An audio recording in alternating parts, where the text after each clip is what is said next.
All right, I figure it's a good time to just do a little summary of where we're at with this truck.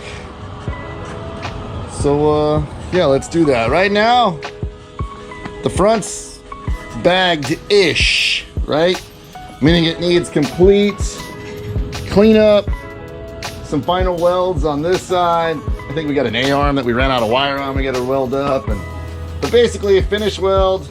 We're gonna do the Rhode Fab arms on this and shock mounts to triangulate the lower arms, pull those front strut braces, and then you gotta make the big decision of cutting these inner fenders and relocating all this stuff to go to a larger size wheel and tire combo. Because right now he's on 205/40 16s, and if you come around to this side, you can see the cross member is actually on the ground down there, all right? She's not laying frame because that cross member is on the ground. There's nothing done to the back other than, what's he got? He's got a 3-inch block with a main leaf and an overload and a small C-notch in the back.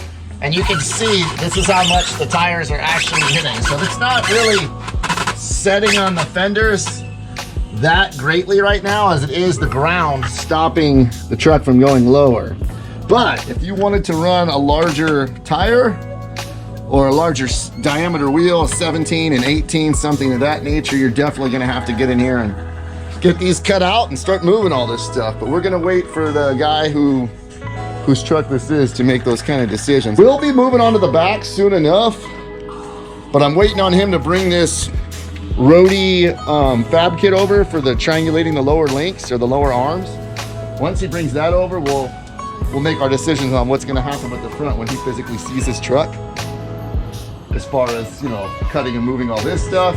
Otherwise, I might leave that up to him while I move on to the back and start getting the notches in and the 4-link laid out. So that's the 97 Nissan and where it's at right now.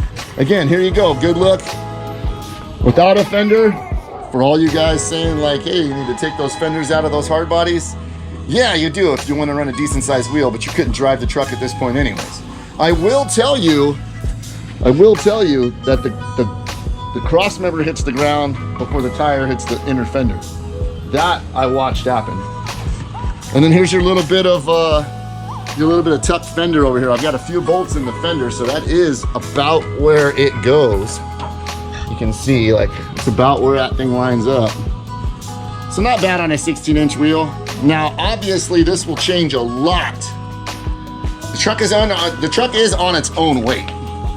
So this will change a lot once all this is cut out and relieved. You can see, like, the back of this truck is really high off the ground at this point. So that's gonna bring that truck down a bit more. Once you get all this cut out, once that 4-link goes on, she's gonna get a lot lower, regardless of what decisions are made in the front. Actually, it'll probably take some of the pressure off those tires when it can't, or when it corrects the other way, right? When we get that little North Carolina squat going on, so.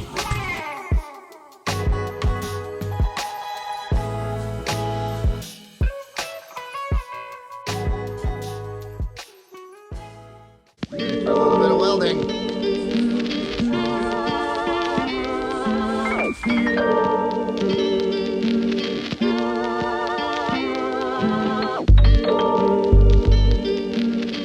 All right, something to take note of when working on the passenger side of the car. It's a little different with the Rhode Fab kit where your bracket goes. Your brake line has to move, as well as the tab for your clutch, because it's gonna weld right here. So you need to go ahead, I use the Sawzall, right?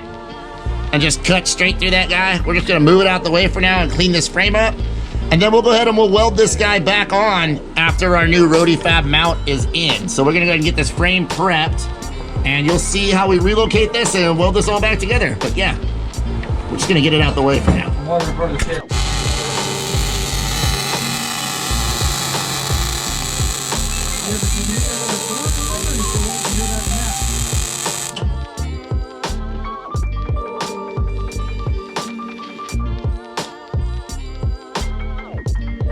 I love the final assembly part of this whole process, let me tell you. We've got a bag in, look at that. Wow. Plated upper control arms.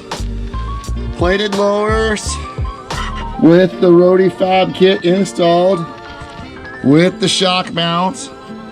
And you can see I moved the brake line to the back side of this. It was up here, it was interfering with the A-arm. So I went ahead and trimmed that bracket off. I'm gonna go ahead and make a new bracket. We're gonna reattach this guy here. Of course, we still gotta bleed the brakes. We've gotta tighten all our hardware up, right? Everything's just kinda in here right now. We still gotta get brake pads back on it. We've got all our steering we're gonna replace. I'm letting everything soak overnight in a bunch of PB Blaster, but boy, she looks pretty. Check that out. What an awesome, awesome sight to see this Nissan coming back together. This Rhode Fab kit for that lower A-arm, totally worth the money. I still don't know how this is gonna play out, if these are gonna go bye-bye or not. We're gonna have to drill a hole through here to get these out. Very minimal trimming on the driver's side, or on the passenger side, I'm sorry, for the shock mount to go in. But we're able to fully collapse, fully droop. Big, big bags here. These are the Air Max, look, 2B2 600, so these are 2,600 bags. And we can go, you can see, wheel to wheel. I mean, we're gonna have to see, but with some big bags, I'm surprised the amount of clearance these things have on these Nissans. I mean, you could easily step this down to a smaller bag and you're not gonna have any clearance concerns whatsoever. So, yeah, pretty stoked with how this thing's coming back together. So, that's where we're at right now. We're gonna let this guy soak and tear all this steering apart, put that together tomorrow and get this puppy back on the ground.